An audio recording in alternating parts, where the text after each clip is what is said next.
couple of weeks ago, I introduced you to the concept of conservative copeposting or Tory coping, which essentially is the process of where a Tory MP or someone who is a Tory supporter would write in favour, denying all the complete reality that lies before the current Tory party. Let me give you a current example. The current Tory party is an absolute mess. Not only are we following on from a year of complete and absolute psychodrama of the Tory party, we are still very much dealing with the fallout.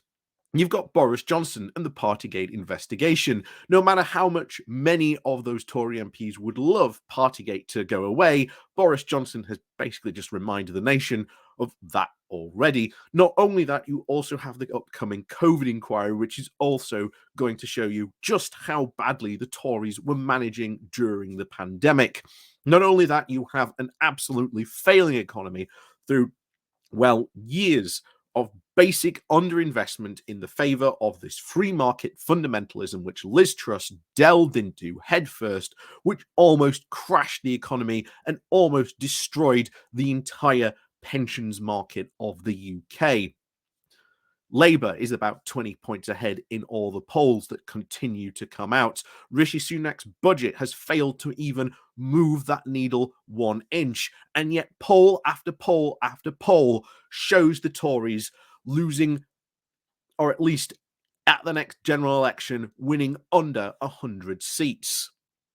That is the real, true reality of the Tory party. Yet despite that, there are those out there who seem to think that, no, in reality, everything is fine. Everything is going according to plan. And don't worry, this time next year, the Tories will be in charge and be riding a massive blue wave to win once again a massive majority to lead the UK into God knows whatever chaos they've got planned next. And so today we introduce you to some more Tory cope posting. I've just given you the complete and utter reality check, and we will be reality checking this post as well. I can assure you on that. So before we go through today's hilarity of a post, please do remember to click the like, share, and subscribe button. And of course, down below there are links to my Patreon page, my one-off donation link called Buy Me Coffee, where you can, well, buy me a coffee. And of course, there is the YouTube thank you button, and of course, the Pony Club as well. So without further ado, let's get on today's fun stuff. So here we have a piece from The Telegraph with the title of "The Brexit Revolt Against the Remain Establishment Has Only Just Begun." Of course, referring to the total of about 22 MPs who voted against the Windsor framework. And at least the ERG, or at least many of the hardcore Brexiteers, are desperate to point out, as we ourselves have pointed out, the fact that you have about 48 Tory MPs who abstained. Now, as we've said before, some of those would be legitimate abstains, but the fact that there were so many, and the fact that there was a massive whipping operation just the day before to get many people not into the yes column, but into the abstain column, does represent a very big problem in the Conservative Party. But is this a revolt against the Remain establishment? Very, very unlikely. Every single Tory out there knows that if there is another revolt, if they get rid of Rishi Sunak, they will have to go into a general election. And it is one general election they will not be able to win. They will have to go into a leadership contest, then immediately have to go into a general election. And we've seen the psychodramas that have happened during the past 2 Tory leadership contests. Do you really think they can withstand another psychodrama of a leadership contest that will probably result going straight into a general election, one of which all the polls indicate they are not going to win? The current Tory plan is not to win the general election, but at least to hold enough seats to be an effective opposition. That's the plan. But there's some people, as we'll find out right now, don't seem to have got the message. So let's go into this. So for one fleeting moment, the old Boris was back, even though it didn't last long. By voting against Rishi Sunak's Windsor framework, Johnson's message was clear. The Tories can never again be the party of technocrats and the bureaucrats of the Eurocrats. Okay. Oh, I very much disagree because, well, you've got a whole party that's now very much considering, well, actually, what was our whole stance on Europe? Was Brexit really a good idea? Something that absolutely is going to come very quickly into the fore of Tory politics, like it or not. So, the historic demographic of realignment that he fronted in 2016 and even 2019 may be in abeyance. And it's not just in abeyance, it's well and truly gone. Many of those 2019 intakes of Tory MPs, known as the Red Wall MPs, and again, you can tell by that they're still referring to it, even though it's 2023 and the election happened in 2019. We are still referring to them as Red Wall MPs, even though they are Tories. It tells you everything you need to know. And they are worried about being one-termers, very, very much so, hoping that they grabbed onto the coattails of Johnson in 2019, only to ride it into the very tumultuous period of the pandemic and Partygate, and have now very much so, for their own survival, or at least attempted own survival, now trying to distance themselves as fast as they can from Boris Johnson, who many of them were holding on desperately to try and make sure that they could secure their seat for the next election. I don't think Boris Johnson is going to be very welcome in many of those seats come the next general election. So, battered and belligerent by Partygate, generalized incompetence. Well, that's not generalized. It was just out and outright incompetence, and the return of the failed establishment Toryism. But it hasn't disappeared. Below the surface, the vital forces that Boris Johnson tapped into are bubbling and as strong as ever, despite a new hero to empower the disgruntled majority. The divide in British politics and even the rest of the developed world has, if anything, widened. The first camp believes in the top-down rule of experts, the social engineers, the lawyers, economists, and philosopher kings, empowered to construct, enforce, and impose. Again, that's some serious Copeposting. You are saying if you are considering that to be the sort of rule of order, and we've seen what happens when a Tory prime minister decided to ignore the advice of experts and decided to delve face first into free market economics, which, again, Brexit and many of these Brexiteers really want to do. It pretty much crashed the economy and almost wiped out, as we are to believe, the UK pensions market, or almost wiped out the UK pensions market. Don't think anyone really voted Brexit for that, did they, guys? Unless you want to tell me they did. And then, well, then we get into the argument of what did really people vote for Brexit. But we're not talking about that today. We're more about the cope. So, to sort of enforce and impose a, quote, better, more rational world, the second camp believes that power flows upwards, that we should listen to and respect the values, voices, and opinions of ordinary people of all ethnicities, creeds, and who play by the rules, work hard, love their country, and seek to improve their families' lives. Well, you show me a Tory that's ever done that, and, well, you would probably see me drop dead from sheer heart attack, because that second group does certainly not exist in the Tory party. The Tories must once again be the voice of this second group, or they are finished. They weren't even the voice of that group to begin with. The idea that they would ever be a party of that second group, even if Boris Johnson were to lead them. And let's just look at Boris Johnson's policies winning in 2019 on the standard that he did. It's never, ever come true.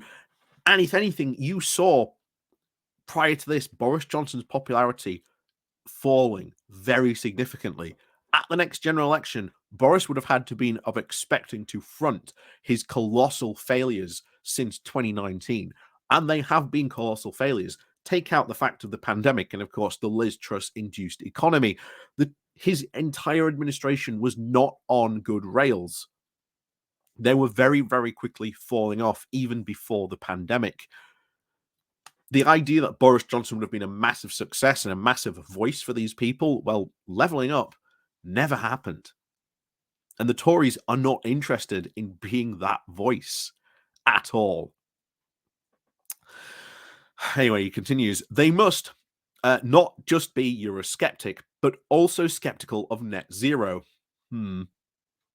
And supported of the technological solutions to environmental problems, the Anti-European Convention on Human Rights, anti-woke, pro-economic growth for all, and the procreation of an independent yeoman citizens who stand on their own 2 feet, that own their own homes and are able to accumulate financial wealth. Remember just what they've just said there, that they want to be the voice for all peoples and opinions, and yet that right there, the creed he has just espoused, pretty much eliminates vast swathes of those people that they want to try and so-called attract to be able to survive. Once again, it's Tory ideology thinking this is how we must do to be able to survive, but again, they can talk the talk all they want, but they can't walk the walk. Johnson's entire administration has shown that. Indeed, pretty much since Cameron came into power, back in 2014, they have shown that they are not this party of the everyman that they claim to be. Their policies do not match their talking points at all. So Johnson's fatal error, the real substantive case against him, was that he was the first Tory leader since Lady Thatcher to stand against denialism and domestic and international technocracy. Margaret Thatcher started the single market and customs union, my friend. That was probably the most technocratic thing ever in the world, and yet it has been shown and does go to show just how strong it is, and yet we've left that. And remember, a vote for leave, according to Daniel Hannan, the brain of Brexit, was not about leaving the single market and customs union, and yet ended up being defeated by all three. He increased tax and spending, didn't deregulate, couldn't tackle the housing crisis, tolerated woke extremism, and failed to smash the obsolete North Cole Trevelyan civil service when they had the opportunity after his election victory, and then again after the state imploded during COVID. Once again, this idea of trying to tackle the housing crisis, there was no plan to tackle the housing crisis. The deregulation. In reality, when you talk to people about deregulation, no one really wants the type of deregulation this guy really wants. Once again, using the old bait and switch, saying deregulation was good, but then when you try and get these people to elaborate on what deregulation they want, that's when they go all very silent. And of course, increasing tax and spending. Well, I have to say, what did he actually tax and what did he actually spend on? Because he didn't actually spend it on any of the levelling up promises, that's for sure. Nor has he really been seen to spending the money on public good to solve things like the housing crisis. And if anything, Brexit itself has expanded the civil service because, well, it now needs the extra people and manpower to be able to have to deal with all the extra bureaucratic stuff that we now have to take on in a post-Brexit world. The idea of wanting to shrink the state is never really one that would work in practice. Very quickly, you would find a civil service in crisis because they just do not have the manpower to be able to deal with, well, the expanding needs of the state. And of course, at that point, when you're talking about getting rid of the civil service, what is it that this guy would say the government should not do anymore? And very quickly, you would find a lot of people abandoning the Tory vote in droves, the exact people who, again, he wants to try and capture to at least get the Tories to survive. He signed up to the green supernaturalism, the international corporate tax harmonization, the war on suburban, and the communist lifestyle. He went against his Swedish instincts. He went against the Swedish instincts on COVID for too long. We've talked about this all the time. All conservatives seem to have this ideal that, oh my God, if we'd only done what Sweden had done during the pandemic, we'd have been fine. Again, completely ignoring the fact that Sweden has a massive social safety net, which prepared it far, far more than any other country for any potential stoppages of work. And yet, you ask Tories, would they ever implement anything of the social safety net that Sweden has? The answer would very quickly come back no, because he's already admitted that he wants to shrink the size of the civil service. And also completely ignoring the reality of the story that went on in Sweden during the pandemic. They did go into lockdown. They did do a ton of stuff that we did as well. But of course, it doesn't really fit the narrative if you actually tell the story of what went on in Sweden during the pandemic. So he performed a miracle to leave the EU. He certainly did, but he lied and left us with a massive problem, which Rishi Sunak still have to solve out. And of course, the economy is still suffering for it. So he managed to leave the EU in the legal sense, but then botched it, delivering an underwhelming business as usual Brexit. Again, we did leave the EU in a way achieved very much by the people pushing for Brexit. And Brexit, in a way, has been achieved. They've got everything they wanted to. We have left the EU. We don't have to follow the EU rules. But as we said all the time, if you do not follow the EU rules, you cannot trade with Europe, and then there will be consequences. Then, of course, we were ignored. That's why you listen to experts, because experts are going to tell you sometimes what you don't want to hear. But it's worth knowing that well in advance. So his base was bitterly disappointed at the lack of visible change. Of course, there was never going to be any more visible change. This idea that Brexit was going to introduce this massive change to the country, is going to we're all suddenly going to be wealthier because of Brexit. That was never ever going to be the case. It was just another lie. Combined with Partygate and the Tories' poor performance in other areas, it is no wonder the polls show slumping support for leaving the EU. And again, I notice how he says the Tories' poor performance in other areas. Remember who the leader was at the time. Once again, trying to sort of prop up Boris, but, diminish the other Tories. Or, oh yes, it wasn't those Tories that were the problem. It was the fake Tories, the liberal Tories that were the problem. So the intelligent principled and principled Eurosceptics can honestly differ on whether Sunak's Windsor framework is a net good or bad, especially given the present state of public opinion. The original Northern Ireland Protocol was a, quote, classic unequal treaty.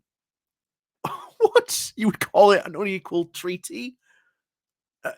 That you would, I guarantee you, if you look this up, this guy would be singing the praises of the Northern Ireland Protocol and Boris achieving this Northern Ireland Protocol that we agreed that we were going to sign up to. But also a necessary evil, in the sense that Theresa May's calamitous surrender to the EU and Brussels' self-destructive negotiating inertia meant that by the time he finally seized power, it was too late for Johnson's government to turn the negotiating clock back to the morning of June 24th, 2016. Once again, trying to spread this story, or at least the narrative that, oh no, you don't understand. Brexit just wasn't done right. It just wasn't done correctly. It doesn't matter what narrative the Brexiteers like to spin. Brexit was always going to end up like this. No matter what changes they might to say, no matter what power they like to say they would have had, it would have gone exactly the same way. And even worse, because ultimately, I think this guy should have said, we should have just left immediately at the end of the year. And even gone into a no-deal Brexit, which in itself would have caused an absolute catastrophe. Just look at the fact that even now we are not implementing checks on the UK border, because doing so would unleash massive disruption to business on a massive economic scale, which would be unimaginable. That's why the Tories have continuously pushed back the checks again and again. And ultimately, when the checks are meant to be in next year, I think that once again, they're going to get pushed back, because they know the reality of the economic damage that would happen if they were to do that. The cost of a no deal was too great. It was necessary to back Johnson's agreement to ensure the cleanest possible Brexit while preparing to rapidly restart negotiations. Well, Johnson did not rapidly restart negotiations. Indeed, the story from his cabinet was continuously that we are not going to talk with the EU until 2022. Sunak's deal improves matters in several areas. There will be a reduction in checks for certain goods sent from Great Britain across the Irish Sea to destined to solely in Northern Ireland. There will be significant ameliorations to the VAT, to excise duty, to the regime, and on allowing UK authorised medicines into Northern Ireland. It demonstrates that much of the nonsense spouted by the British Remainer elite was absurd, untrue, and insulting. What exactly was untrue? Northern Ireland is still in the single market and customs union. It still has to follow EU rules and regulations.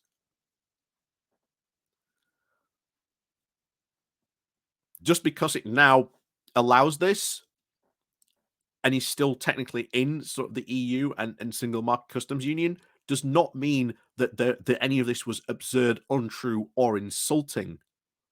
Because this exact deal was offered to many of these Brexiteers. It was during the Theresa May years, which you have said was a calamitous surrender to the EU.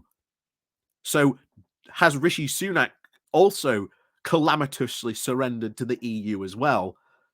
But apparently not, because it was necessary. The EU will accept green lanes, and of course, the obvious principle that the single market isn't automatically placed at risk in the absence of extreme border checks or bans on medicines. It was despicable that they didn't agree to this from the start, and all the experts who rationalized the EU's immoral behavior should hang their heads in shame. No, this deal was offered to you before. I want to make this extremely clear. This whole idea was offered.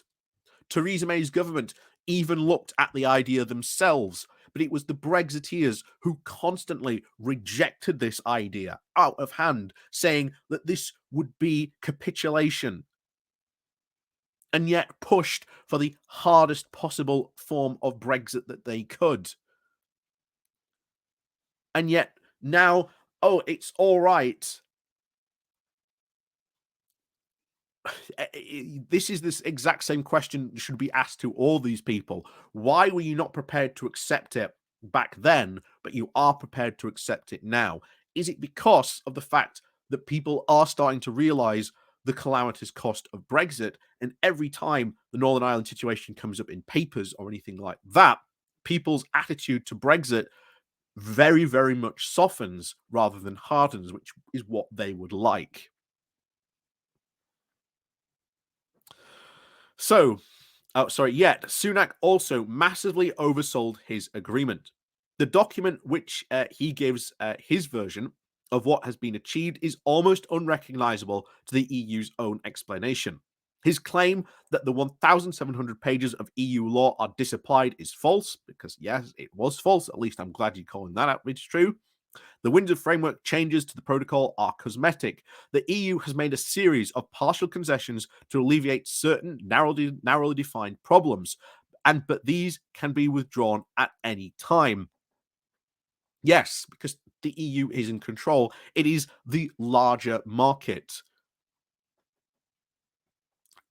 And we always said you would be having these problems, you would be having these troubles.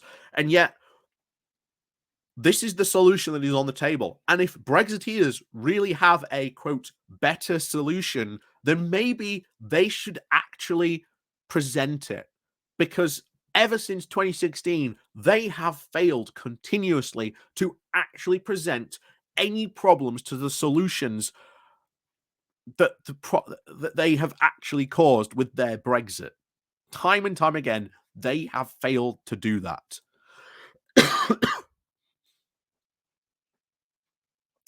So, the incentives remain, or paradoxically, might have even been increased, for the UK as a whole has not diverged from EU rules.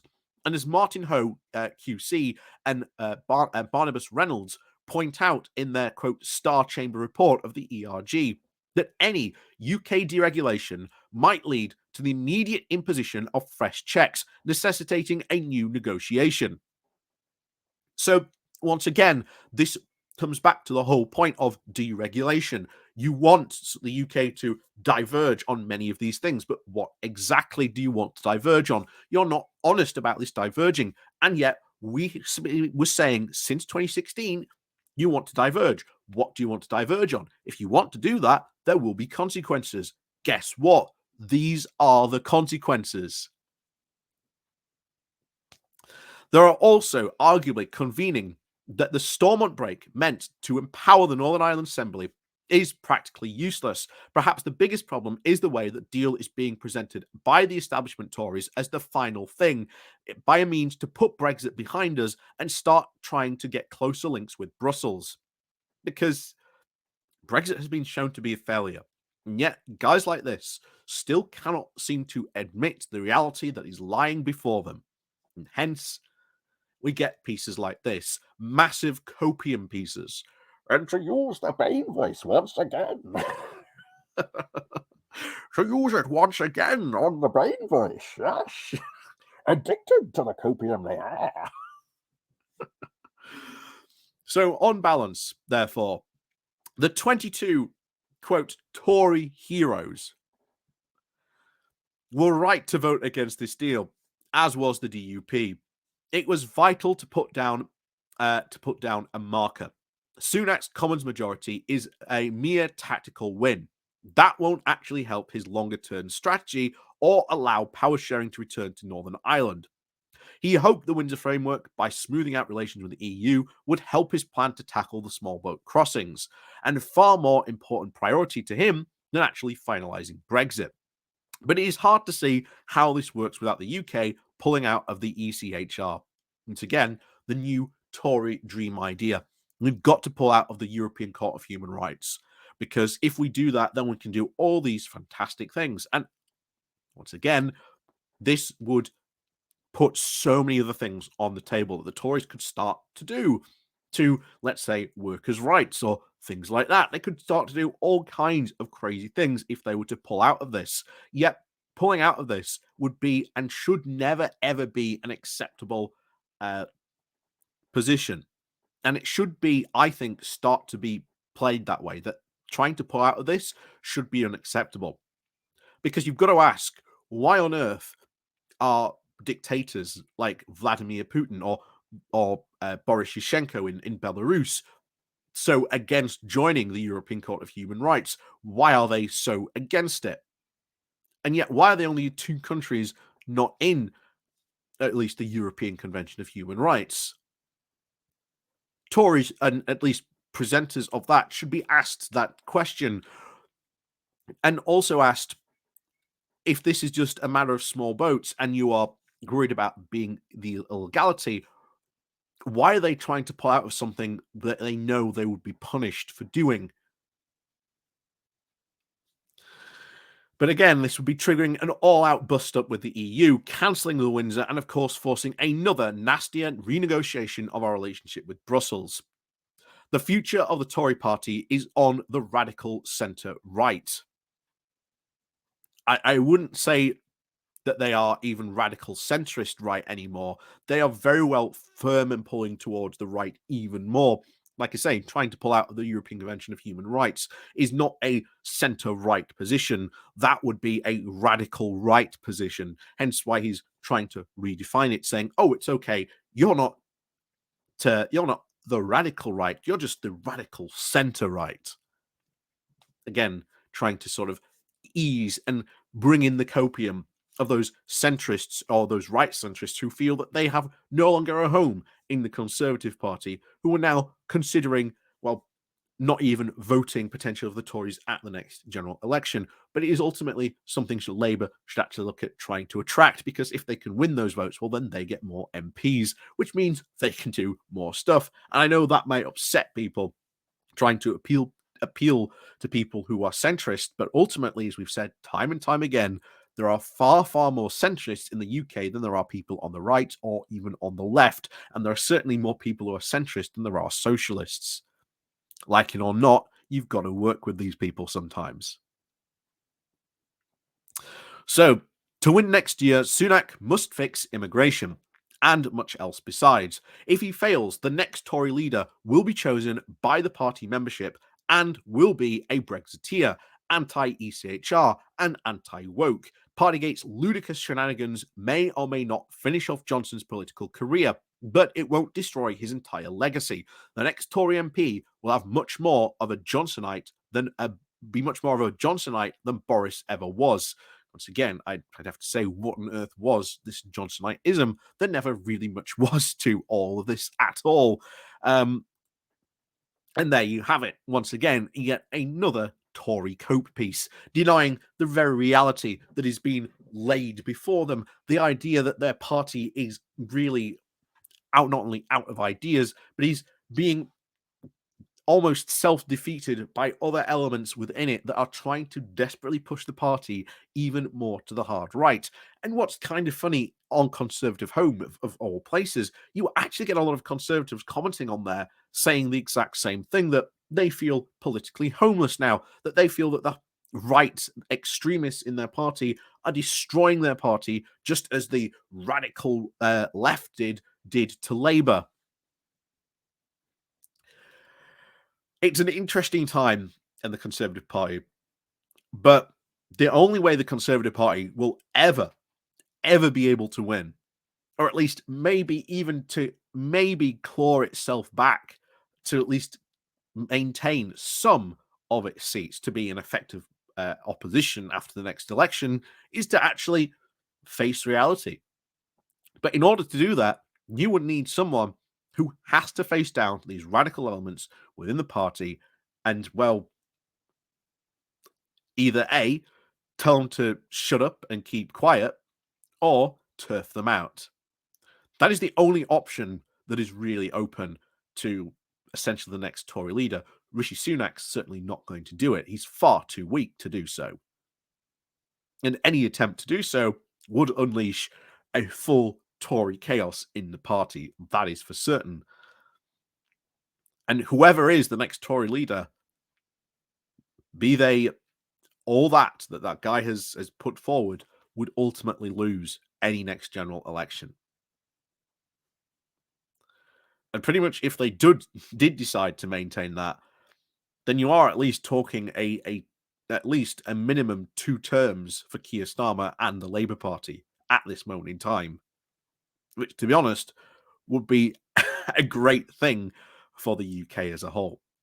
Like Starmer or not, that's the case. And if you want to try and at least change that, then you should actually join the Labour Party, actually vote for progressives, people who want more progressive ideas within the Labour Party. Make sure that you're electing sort of more progressive MPs, or MPs who are at least willing to sort of compromise and work with other people all across the spectrum of the left. That is the reality that you are faced with. And if you really can't sort of stand to do that, then what you should do is go and actually start to campaign heavily for, well, a change in the voting system. Vote for Get PR Done. And one of the ways you can actually do that is, well, by joining the Labour Party and supporting the movements in there to get that done. Like it or not, a lot of people out there who want to make a political change are left with very few choices but to do that. So, as always, thank you very much for watching. I hope you've enjoyed the copium. like I say, please do not get too addicted to it, because you may regret its absence when it leaves you, as Immortan Joe would say. But yes, as always, thank you very much for watching, and of course, we'll see you all next time.